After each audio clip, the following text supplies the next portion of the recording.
السلام عليكم خواتاتي، ورمضانكم كريم ونتمنى كاع تكونوا بخير مع الصيام. واليوم غادي ندير لكم طاجين تاع الزيتون، طلبوه مني الاخوات. غادي نديرها لكم على طريقتي. هنا راني دايره كيكوطه، راني دايره فيها شويه تاع الزيت، ما تكثروش الزيت بزاف. وعندي هنايا مغرف تاع الدهان مانيش معمرتها مليح، ندوبها مع الزيت. وغادي ندير فيه موسو تاع اللحم، غنقعد نقلي فيه في الزيت والدهان. هكا راني نقلي في اللحم. دوك غادي نزيد عليه حبه تاع البصله، حبه بصله راني قطعتها رقيقه، بصله خضراء.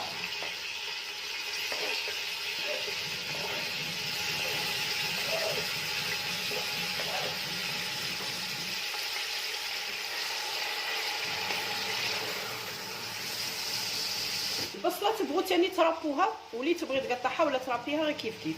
دوك غادي نغطي عليها ونخليها حتى تتقلى وتذوب لي مليح البصله، ونعاود نولف.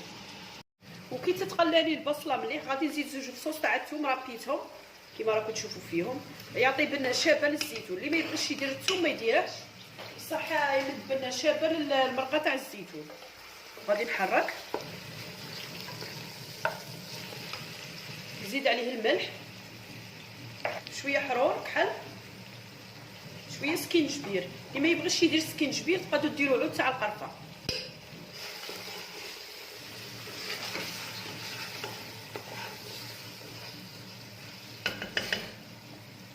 كي يتقلى لي مليح غادي نزيد شويه تاع زعفران، نحرك ونمرقه بالماء حامي. راني دايره الماء يحمى حدايا نمرقه.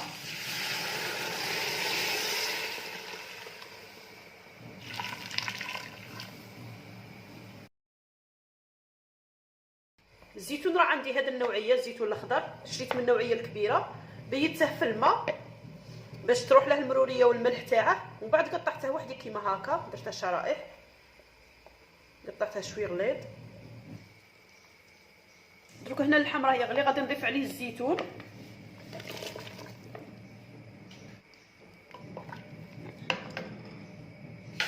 ونبلع عليه الكيكوطه ونخليه على نار هادئه. اللحم يشد الطياب، ما رانيش مكثرت له الماء بزاف، نقص له النار، خليه يطيب على خاطره يدي لي حتى ساعه ونص ولا ساعتين تاع طياب. وكي يطيب ونديره في صحن التقديم نوريه لكم.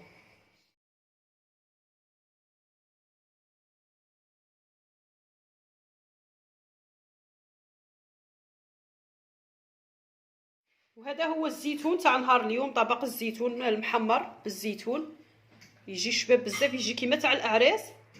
وطريقه تاعه سهله. انا كانوا عندي حبيبات شامبينيون ضفتهم متالي، خليتها حتى تجمر مليح وعقاد وطفيت عليه، ضفت له حبه تاع الشامبينيون كانوا عندي كيما راكم تشوفوا. يجي شباب، خلوه حتى يعقد. وقبل لا تقدموه عاودوا حموه شويه باش يقعد حامي. نتمنى ان شاء الله يعجبكم وتجربوا، سيرتو الاخوات اللي طلبوا مني وصفات بالزيتون. هاني درت لكم وصفه بالزيتون، ان شاء الله كاع تجربوها وتعجبكم. والى اللقاء اخواتاتي في فيديو قادم، ومع السلامه.